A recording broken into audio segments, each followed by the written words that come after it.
You have arguments. You probably already have arguments. You make substantive arguments for your side of the motion.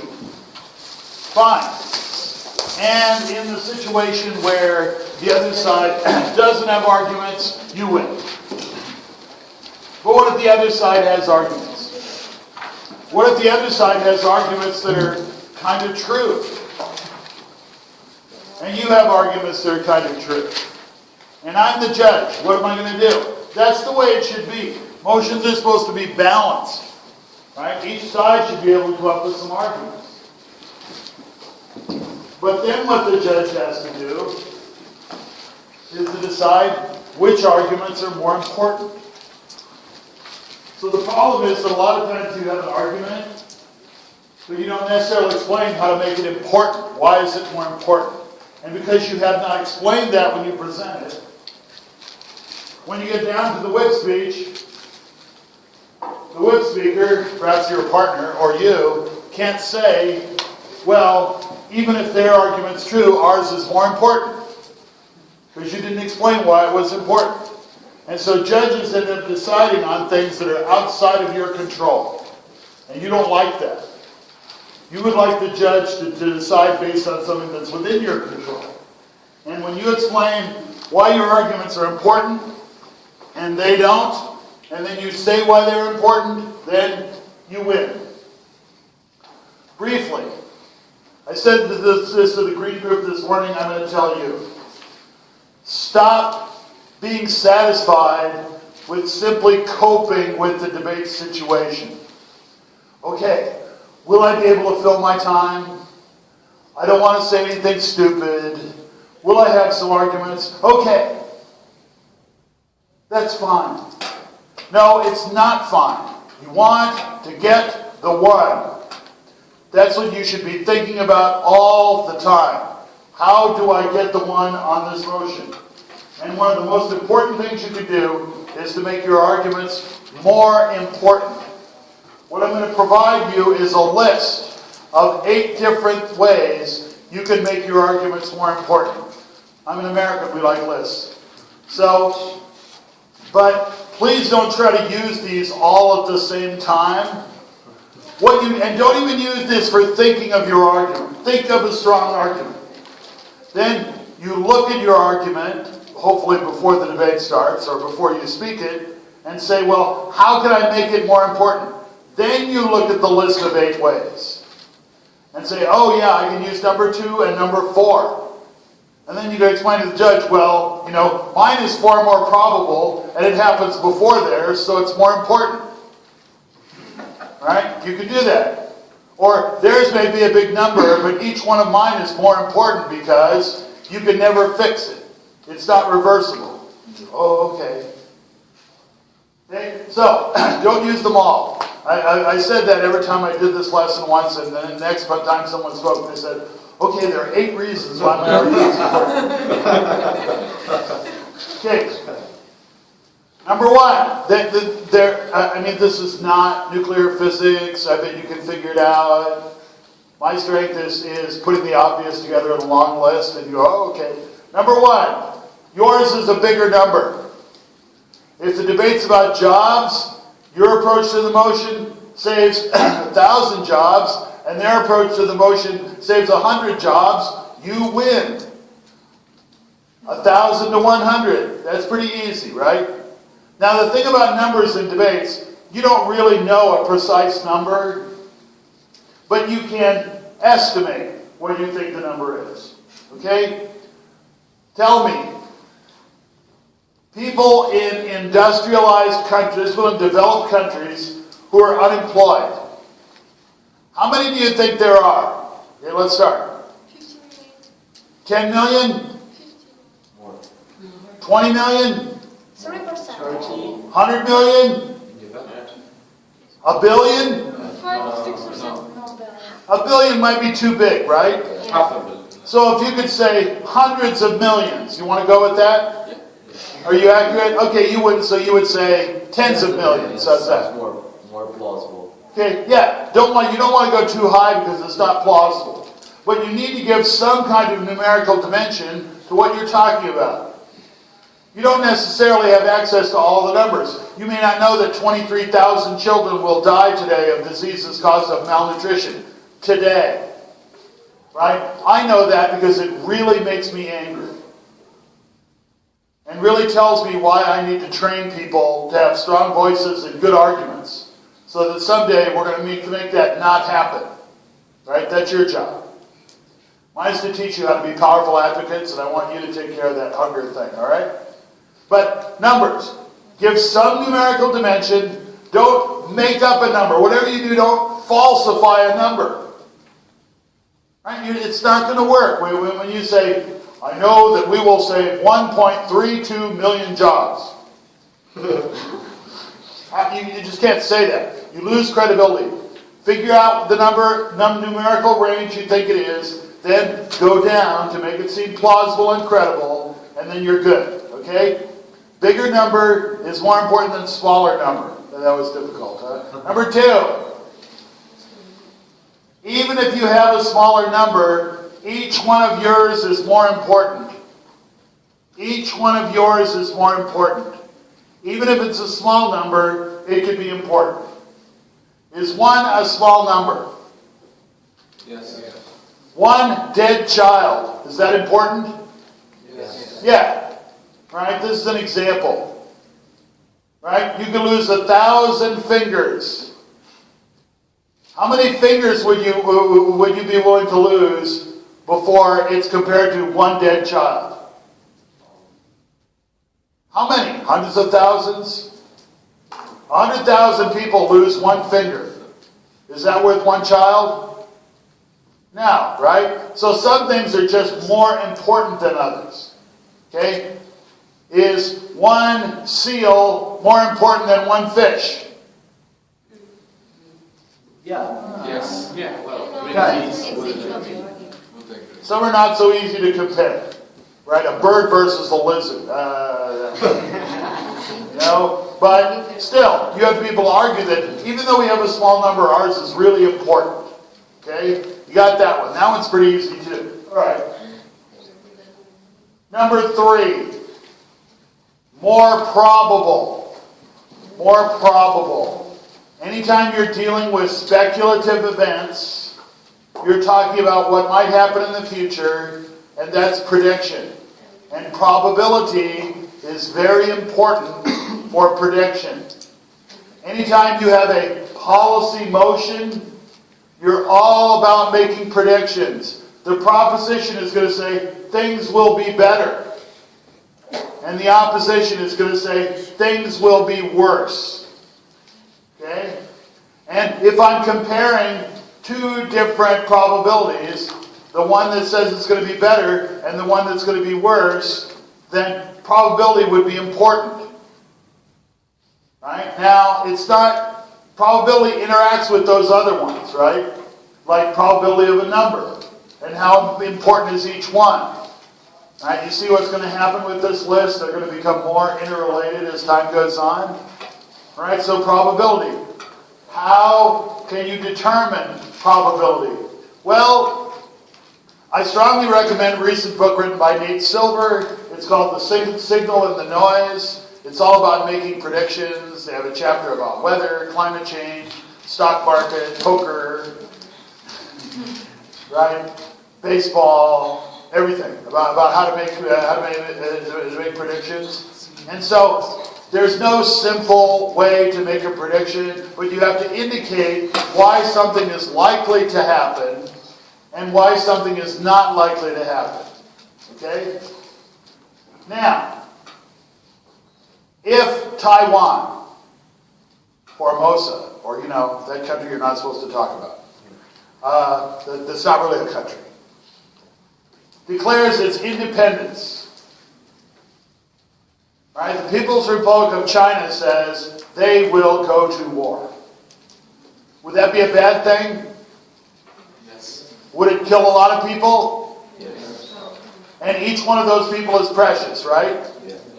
But what's the probability that that's going to happen? Right? Well, they say they'll do it. Does that mean they'll do it? Not necessarily. Well, it makes it more probable because they say they're going to do it. right? If they said they weren't going to do it, then it would be less probable, right? But they say they will do it, right? So how do you argue that this is a low probability event? You give reasons why they wouldn't do it. Okay? Why wouldn't China engage in a military conflict over the island of Taiwan? They will start trading with the countries that support them. Yeah, I mean, the U.S. has a peace treaty with Taiwan, so you might have to go to war with the U.S. That would be bad. Do you think a lot of other countries would be really mad at China? Yeah. Okay, why do they care? Why does China care? They're big, they're huge, they're powerful. They're the most, throughout history, China has been the most developed civilization in the world. Why wouldn't they want to do it? Yes, sir, Beth. Because of nationalism. They think Taiwan belongs to them. Well, that's why they would do it. Because they Right? I want you to tell me why they would. See how this... So, yes, it's probable. Chinese people feel strongly about this. If they'll go to war over the fishing islands, come on. Right? They'll go to war over Taiwan. That's a problem. Why not probable? Go. Because they are so tied to other countries in terms of trade that setting those balances Right. greatly. Right? Like if you go to war with the U.S. and the European Union is mad at them, is that going to hurt the Chinese economy? Yes. Yeah. Think that's going to make the government less popular? Yeah. It's going to be harder to run the country. Everything's going to be more difficult. So, yeah, they say they're going to do it, but you can argue that's not a high probability. Okay? Because they need trade, they don't want to ruin relations, but you can also argue that no, it is high probability. Because there's a deep-seated feeling amongst Chinese people that Taiwan belongs to them. It is part of China. And they don't want any part of China to be lost. Do you have any idea of why? Chinese are very into, this is our country, you can't have our country. History because of? The Japanese. Yeah, Japanese, that's a good one. Right? How about the Opium Wars? How about European occupation of coastal China and abuse of Chinese people? It was huge. And they're like, never again. Right? Like the Jews say that about the Holocaust. Never again. Right? So whatever they have to do to avoid it, they're going to. And I think, China's not used to being pushed around and victimized by other powers. Especially about, this is our land. Right? So they might act for it. So you see how with this simple scenario, you can argue, no, it's very probable because. Right? Or no, it's not likely to happen because. You have to figure out which argument works. But if they say this might happen, and you have a couple of arguments as to why it's not probable, you've done a lot of damage there. Right? Or if you suggest this scenario and say, hey, it's going to happen, you need to say why it's probable. You need to say why things are probable, why it's likely to happen. You can speculate any future, right? Santa Claus might fly to Mars. But that's not very probable. Although he does like the color red. 4. Things that happen sooner are more important than things that happen later. Things that happen sooner are more important than things that happen later. Why? Go. It's easier to prevent things that will happen later because we have more Yeah, it's much easier. If something's going to happen 5 years from now, we have time to figure out what to do about it. But if it's going to happen next week, that's why in a really exciting movie, they don't go, the countdown starts in 10 years. No, it's always like 5 minutes or 24 hours or a short period of time. Right? So those things that are going to occur sooner, we need to act right away. But there's another reason. Why is sooner more important than later? Yes, ma'am? Because your predictions are less accurate when they're in the future because other things can interfere. Exactly. Your predictions farther in the future are less accurate. Right? I gave the example to the green group today of the horse dung. Right? They predicted that Most modern cities couldn't continue because soon they would be buried in horse dung because of all the horses, not foreseeing the automobile. Right? In 1898, a member of the U.S. Congress proposed that the patent office be closed because all important discoveries had already been made. No. In the weather forecast, which is more accurate prediction? Tomorrow or a month from now? Tomorrow. Yeah, because it's a very complex system. So sooner is more important. We can be more accurate about it, and we have to act right away. Very good. 5.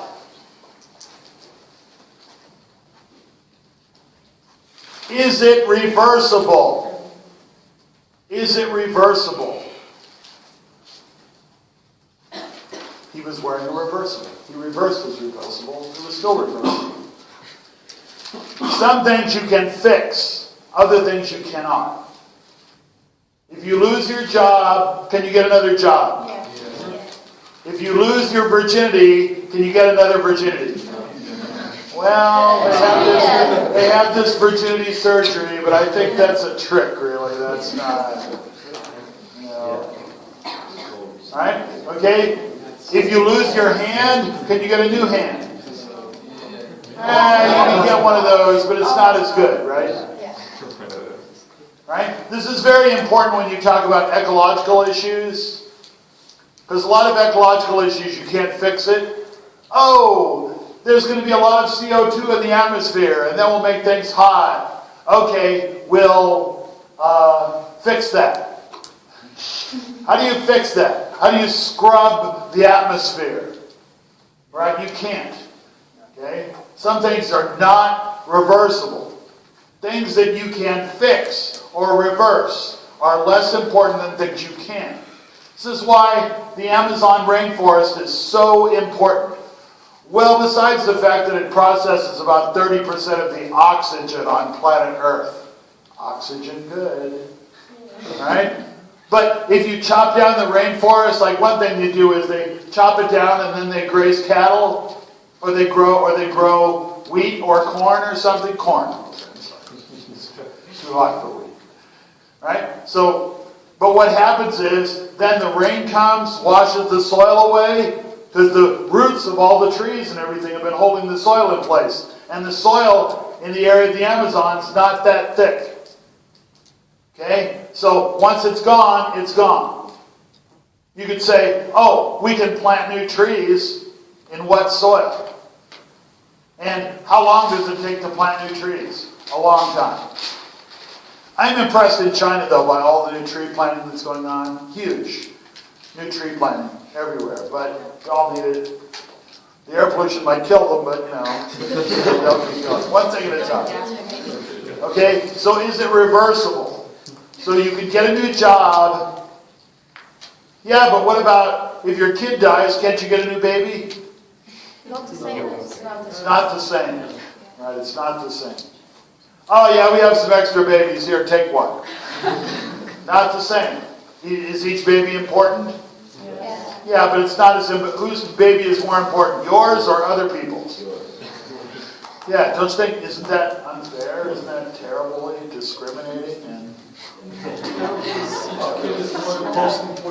But but you still feel strongly about that, right? Why is it that your children are so much important than other people's children? Well, because they're a combination of your DNA and the person you love the most. How could you not love that creature? It's half yourself and half the person you like the most. Right? So, yeah, you can't just get another. Some things can't be replaced. Your child cannot be replaced. Even if you could have another one, it's still really important. You can get a new job, right? You may think you can get a new hand, but you really can't. But someday we'll have hand transplants or whatever, and that'll be better. You'll just become more robotic. Okay? 6. Involuntary risk. Involuntary risk. Risks that you take that are voluntary are not as harmful as risks that you take that are involuntary. Okay? Cigarette smoke can be bad for health, correct? Okay. So, why should we allow you to smoke? It's bad for your health. You know the risk. It's better than taking drugs.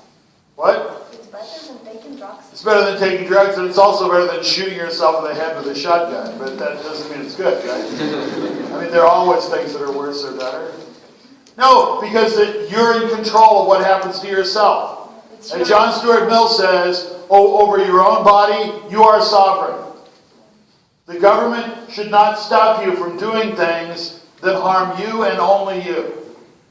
So if you want to smoke cigarettes, you can. But you need to smoke it where? Outside? Not inside? Not while you're changing your baby's diaper? It's all about babies today. Alright? Yeah, you don't want to smoke around the baby. That would be bad. Because it's a voluntary risk for you, but an involuntary risk for them. All this controversy that has occurred in Europe in the last few years about smoking in bars and clubs. You know who is really glad about the banning of smoking inside in bars? The bartenders. Right? Because that's where they work for a living. And they're breathing smoke all the time when they're working. And it's extremely bad for their health. And they hate that. Okay? So it only concerns the person. Once you hurt someone else, then it's okay to regulate your behavior. But it's not okay to regulate your behavior when it's just yourself. Okay? Sir? You cited a person about the bodily integrity, right, or something. Who was that person? Oh, okay. There's the guy, there's the 10,000. Listen to, John Stuart Mill. John Stuart Mill. But wait, there is more. Buckminster Fuller. I think you want this. When I tell you what he said, you're going to want this. Buckminster Fuller. Amazing. He's an architect, a theorist, he's a physicist. He even invented a new molecule that didn't exist anymore. They didn't know what to call it, so they called it a buckyball. Right? And geodesic domes, right, where you put all the triangles together, he invented that. Way smart guy. So I'm reading this book of his, and he says, involuntary risks are 10,000 times worse than voluntary risks. Now, I said, oh yeah, Bucky, now explain that to me mathematically. He didn't. But it is true that Buckminster Fuller said that involuntary risks are 10,000 times worse. And I think you could claim that, because he did say it. He is very famous and respected. Smart guy. Oh, he was also a good sailboat racer. Really good. One of skills. Now, what does that mean? That means if a voluntary risk kills 10,000 people, that's no worse than an involuntary risk killing 1,000 people? One person.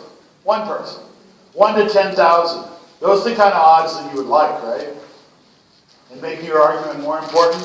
I'm not saying you have to use this number, because I think the argument works cogently that, voluntary risk is not as bad as involuntary risk. But, so people are always saying that, well, it only affects you, so, it's fine. So, you safely smoke cigarettes away from other people at least. You smoke a lot of cigarettes, you stand outside, you brush your teeth and use mouthwash so your breath doesn't stink. My daughter loved it when she stopped smoking because her skin got better. Her teeth were less yellow. Alright, but you used to keep smoking. Alright? And then you get lung cancer and you die. Did it affect anybody else? Yes. Yeah, who? Your family. Your family? Your friends? The healthcare system. The healthcare system? Yeah, this notion that, that voluntary risk is okay has its limits. Because really, we're all together in a community. Right? It really is, this is one of my new sayings, it's all about all of us. right? And it's community.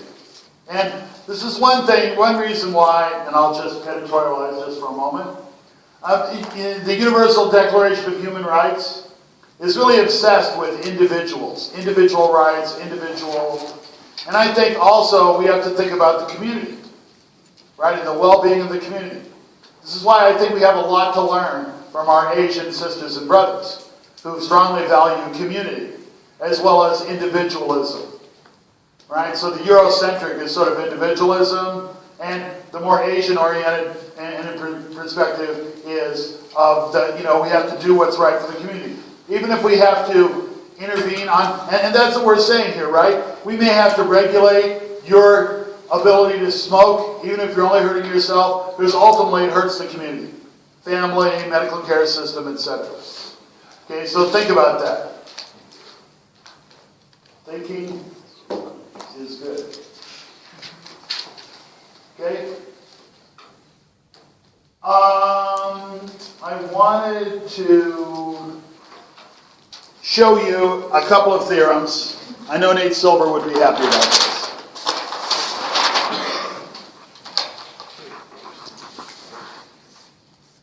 Impact equals probability times harm. Okay? The harm, what would be the harm of a war between China and the West about the island of Taiwan? What would be the impact? What would be the harm of that? A lot of people killed, right? A lot of stuff destroyed. Economy hurt. Possibility of nuclear war. Possibility of nuclear war, that would kill a lot of people, right? And so we'll call that, whatever, that big bad stuff. Okay? But what if the probability of that is only 10%? It's still huge, right? 10% of a gigantic thing is still a pretty gigantic thing, right? And so, if the probability is higher, if the harm is really high and the probability is low, should we be careful? Yes. What's the probability that an asteroid is going to strike the Earth in any given year? Yeah, really, really low. Have big asteroids hit the Earth before? Yes. Did they do a lot of damage? Yes. In fact, the Gulf of Mexico is actually a crater. When a huge asteroid hit the Earth and it killed all the dinosaurs.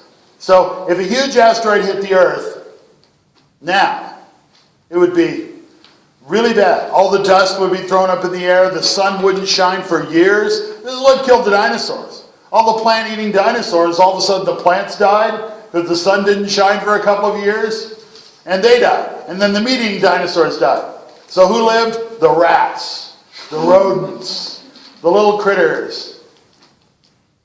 Us. Right? So it would be really bad. But the probability of it is what? Once every 10 million years. When was the dinosaurs? Well, it was like 50 or 60 million years ago, I think. So, what if you divide this destruction of the Earth through the atmosphere, or most life on Earth being destroyed, by 60 million? That is not very big. But it's still pretty big, right? Here's the problem. Once you start dealing with very low probability events, the estimates, this formula doesn't really work. If this is like 10%, we have a 10% chance of saving 1,000 children. That would be 100 children. Right? Would you take a 10% chance to save 100 children? Yes. Yeah. How about a 0.00000 chance of saving 1,000 children? You might not even save one. Right? So what you have to watch, this is called minimax fallacy. The minimax fallacy. When you have a maximum harm, but it's only a tiny probability, you tend to act too soon. Right? Some American debaters are fascinated by, they want to make the impact of their arguments all global thermonuclear war that destroys all life. So even the tiniest risk would mean, what is the minimax fallacy? Maximum Right. harm. What's that? What is it again? Maximum harm and small policy? The maximum harm and tiny probability, it doesn't really work. Probabilistic, so the literature indicates that once you get a below about 5%, it's not 5 to 8%, it's not really worth talking about. We're so unsure that we don't know. Right? Now it's different. You have, if you smoke cigarettes, is there a certain percentage possibility that you'll die every year? But that's not really important. Is it going to kill you, right? Ultimately. So beware of the minimax fallacy when you're doing this. But it can be rhetorically fetching. Even if there's just a reasonably small, look at this spider. Even if there's a reasonably small probability of your scenario coming about, it's so big and so... Why would you do that? I did not do that. I did that to Chris. He's just fine. But that can be rhetorically fetching. Any risk of a war between China and the West. Do we even want to risk giving Taiwan independence? And then you have to compare. What's the value of Taiwan independence? Right? Don't they currently run their own affairs pretty much on their own? Right? How would life change? How would it make everybody live longer? Would it save tens of thousands of children? No, probably not. Would it make them feel more cool that they're a real country? Probably. But that's probably not worth any kind of risk that this conflict would happen. So even if and I think you'd say that. I mean, if you say it's probable, and they don't explain why it's not, bingo, you're on top. If you explain why it's probable, and they say why it's not probable, you could go, yeah, but the harms are so huge, we can't tolerate any risk that even a small risk that would happen is more important than the small advantage that you have. Right? And ultimately, it has to all be about comparison. Because they're going to have arguments, you're going to have arguments, and you want to compare to show that yours are bigger. Okay, now I have some questions. Go. So in that situation, it's about weighing which side has the most harms? Well, yeah, I think that I mean, in the debate I saw last night, supposedly, the formula was the harms versus the benefits of German domination of the EU. I was told to make the decision that way.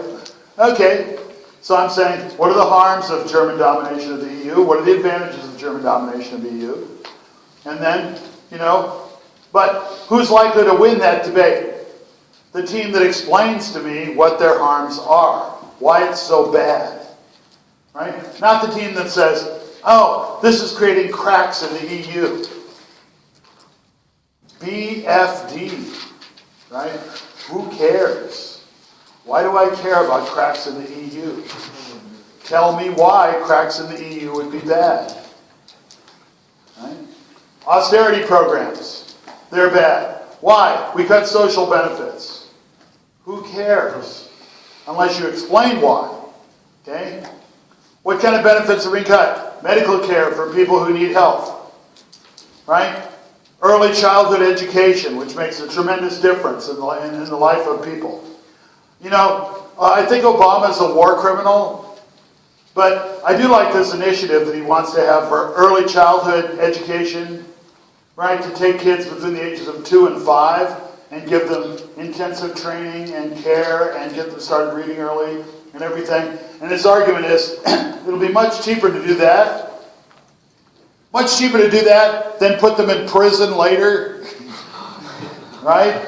Or, have them doing nothing on unemployment benefits later. Let's do it earlier, right? Acting earlier. So there's one thing to think about. So this is Name of this is Bayes, B-A-Y-E-S. Bayes' theorem. And if you want to learn more about Bayes' theorem, read Nate Silver's book, Signal and Noise. Okay? Now I want to talk about one of my previous ones for just a minute and talk about short-term, long-term. It depends on your perspective. Okay? If you are a politician, what is really important for you? Getting reelected. Getting reelected. In the short term. Right? So, stuff that goes beyond the next election cycle is not that important. So, here's some results of that. I'm the leader of the Greek government, and I want to be reelected, and so we'll just spend more money in the deficit, and that will make me popular, and then I'll get reelected, and this debt will just keep growing and growing and growing, and someday they'll have to take care of it, right? But not now, and I'll be out of office, and I'll say, isn't it a shame, and I'll be living in a different country. Okay? So it depends on your time frame. If you are a lover of Greece as a nation, as a people, then it's probably long term is more important for you, right? How is it going to do in the long term? Should we... And Republicans in America, this is a pretty good argument. Anytime someone proposes a new program but won't increase taxes or cut something else to pay for it, they say, this may be a good, and I want to apologize for the hostility here. They'll say, is this program worth borrowing more money from China that our grandchildren will have to pay back? Pretty good question. Would I borrow money from China that my grandchildren will have to pay back to stop my child from starving? Probably. Right? So the time frame depends on who you're talking about and what your interests are. So think about what time frame you're willing to defend. Are you talking about things we have to do right now, immediately? Or can we wait? This is why there are no real viable solutions for climate change being seriously advocated by politicians. Because we need to make huge, serious changes in the way we live. And that's not popular with voters. Right? What? Fight climate change? I might lose my job. I work in a coal mine. I'll lose my job. We can't have that. Right?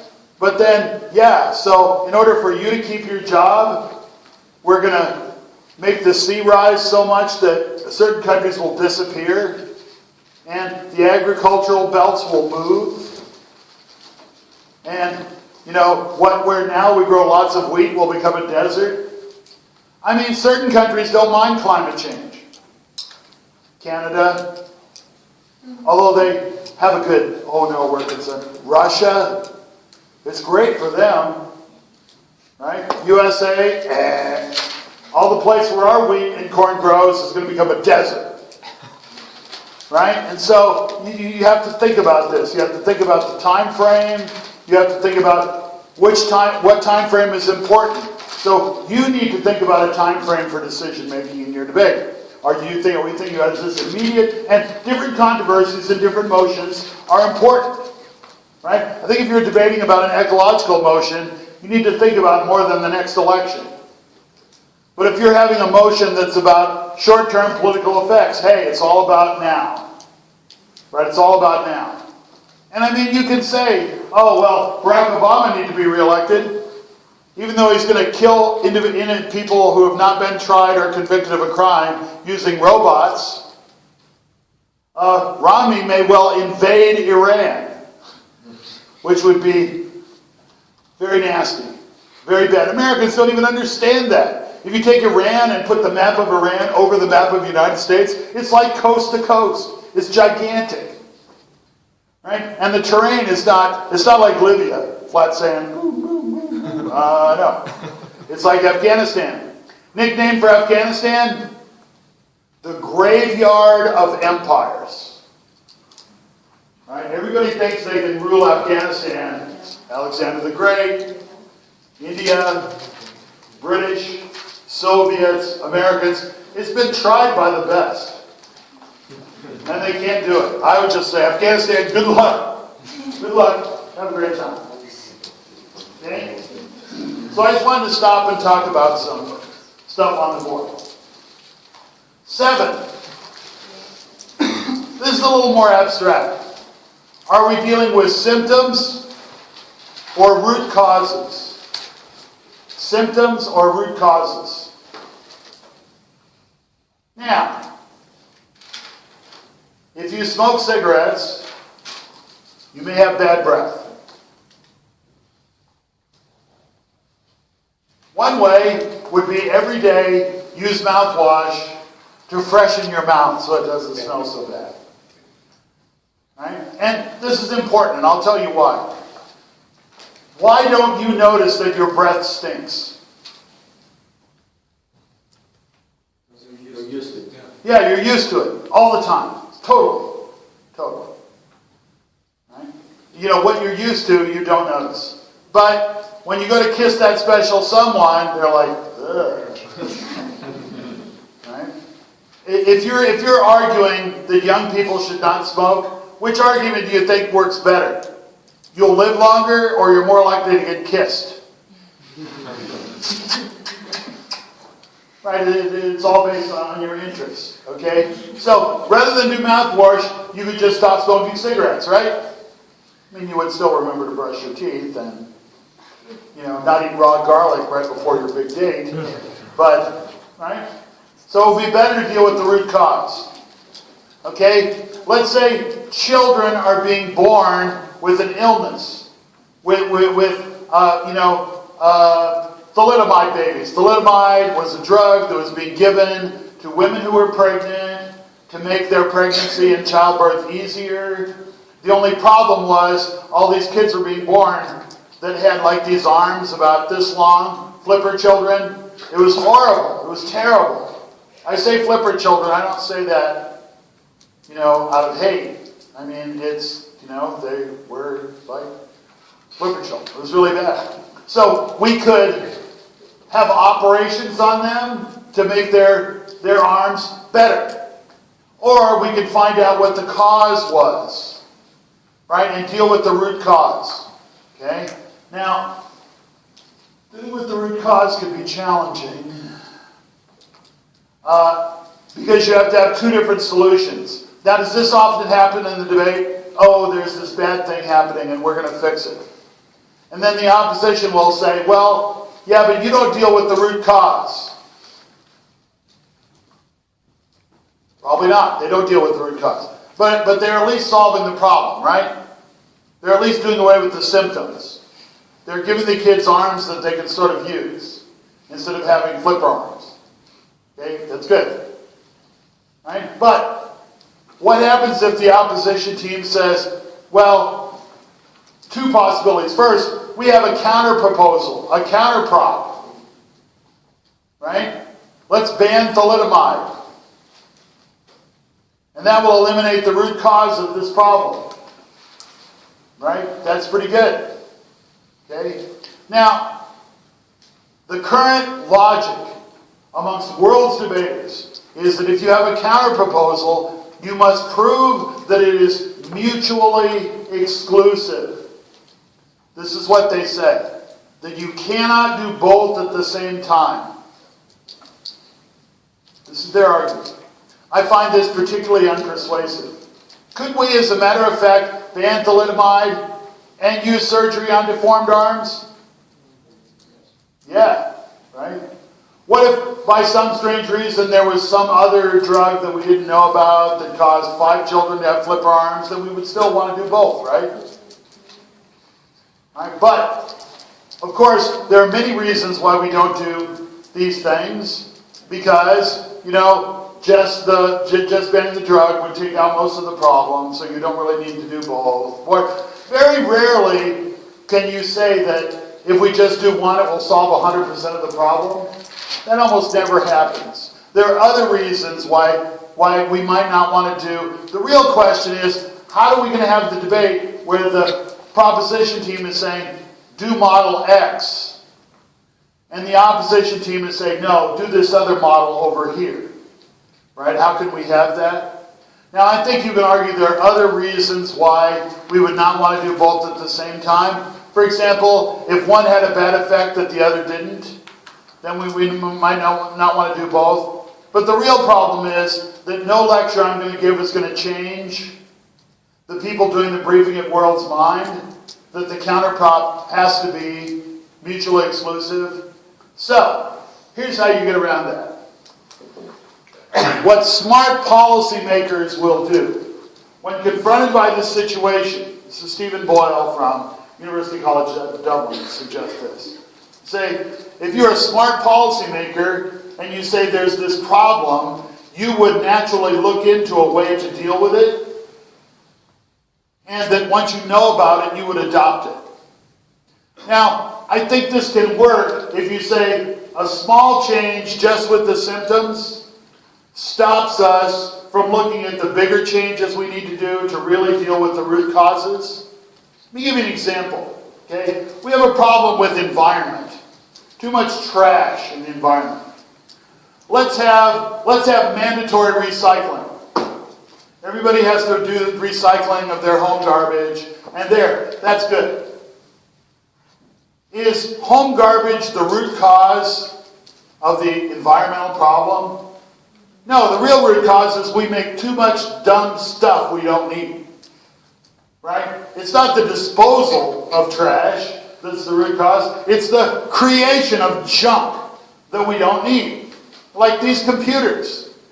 Right? Why do we have to get rid of our computers? Why can't we just, take the inside out, put a new inside in? No, we have to recycle the same thing and send the hazardous waste to Africa.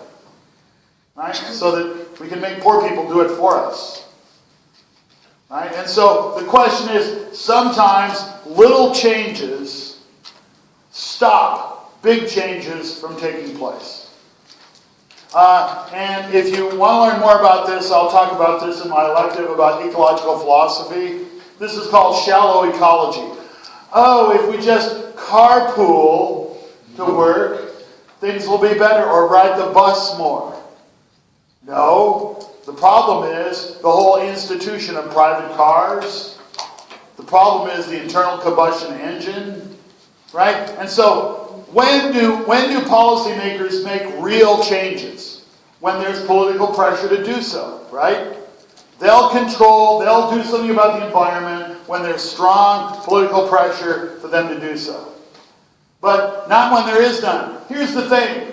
People are, I'm recycling now. I'm living green. I'm eco-friendly now. I'm recycling. So I can go ahead and buy that bigger car. I can buy more trash because I'm recycling my trash. This is called symbolic action. Prevents more serious action. Symbolic action prevents more serious action. It's the more serious action that is needed to solve the problem, really. We had a very popular set of debates in America about disposal of hazardous waste. And my team would argue, look, it's not about disposal of hazardous waste, it's that we produce too many hazardous wastes. We need to stop producing these highly toxic chemicals. And actually, when you show up I have a good way to dispose of this now. Like, okay, good, let's make more. Right? So this is an argument, and I think this works a lot in ecological. It also works in changing lifestyles and things. People say, that, okay, I'm solving this now by doing this little thing.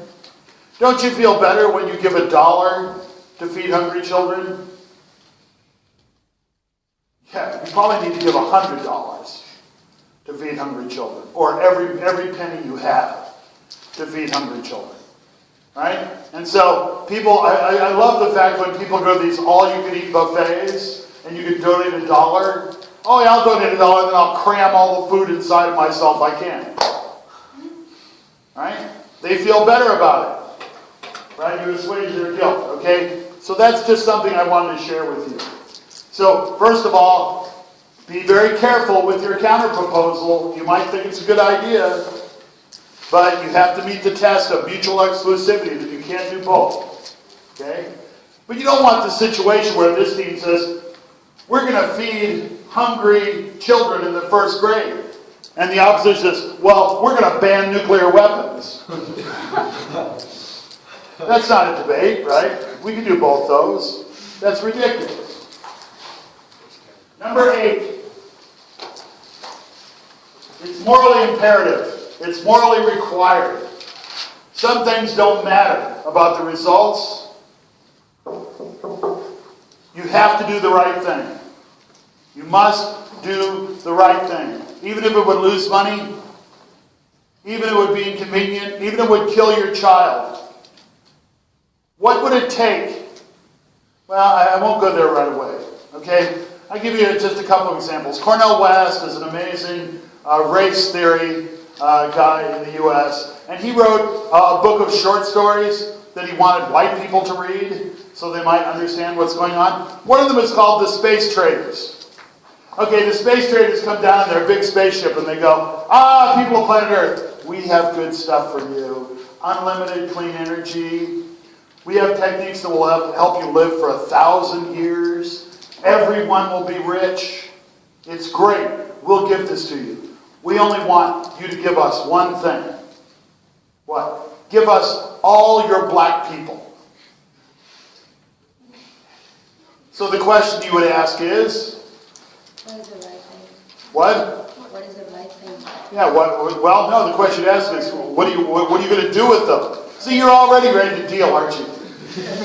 You're already ready to deal.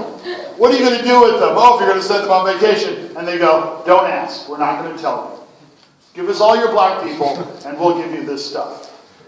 Now, would it be wrong to give all the black people to them? Yes.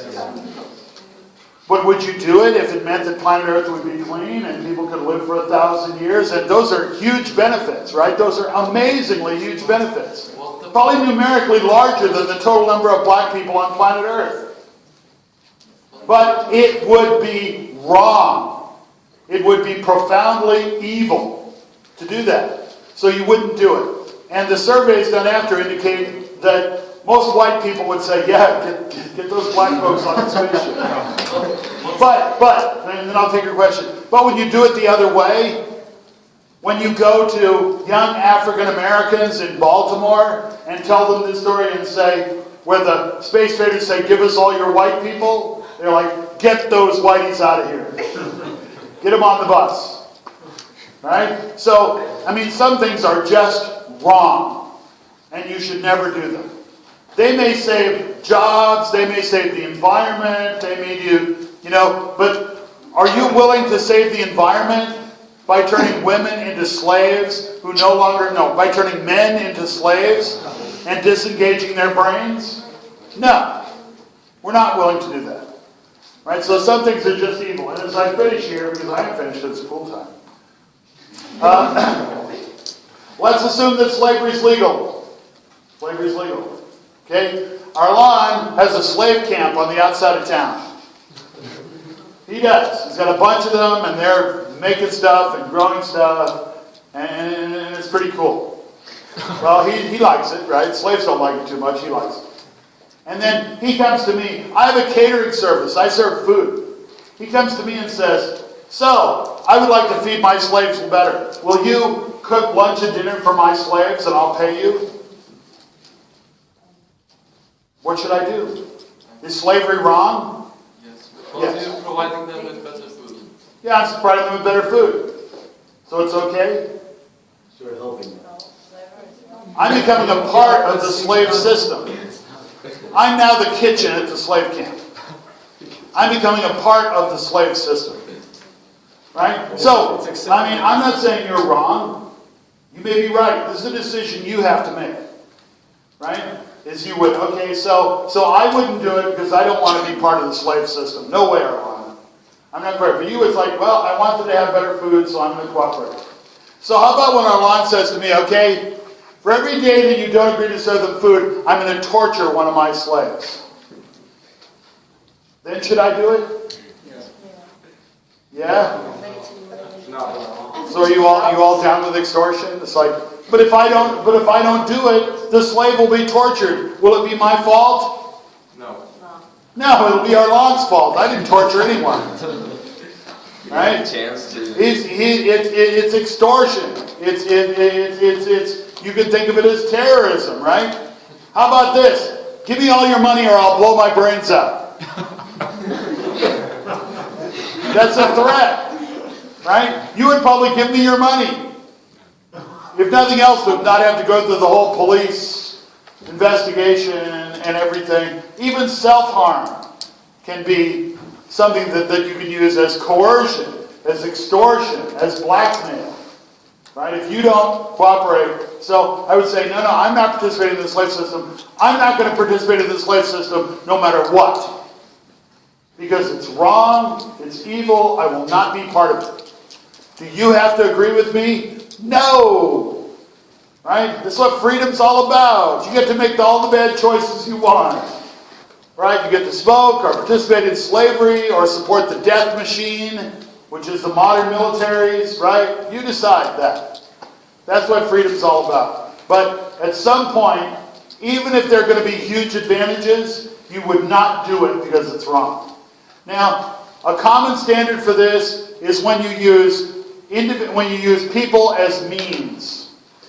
People as means. Arlon is using his slaves as the means to get rich. Right?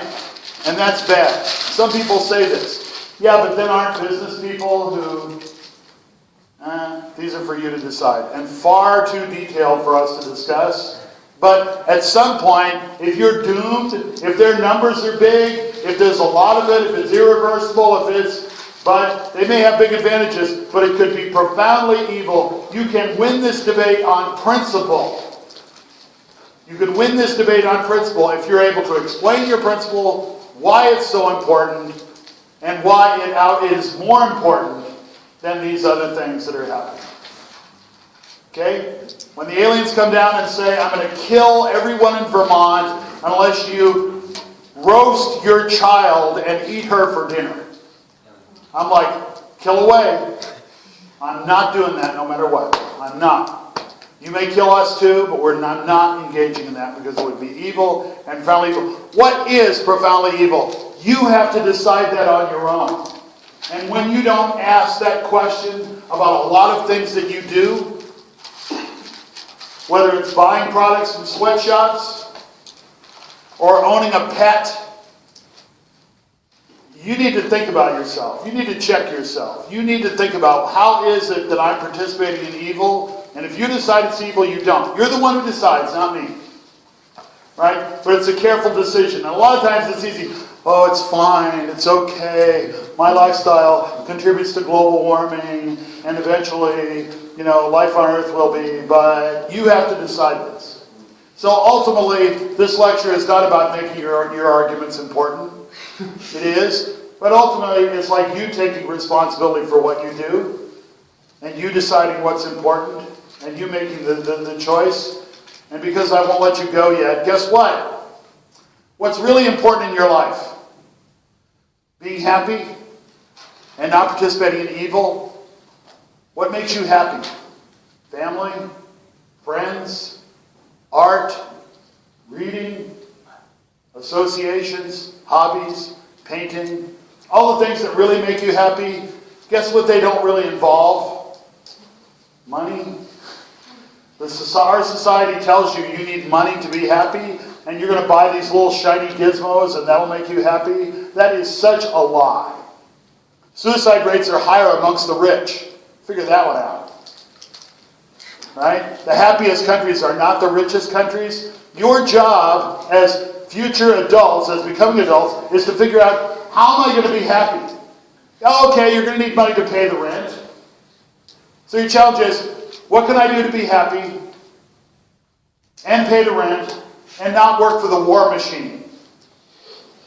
I think that's pretty simple. Right? But that might mean, but I need a job.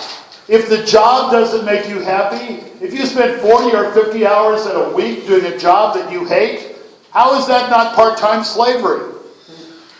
How is Arlon not your master for a lot of hours every week?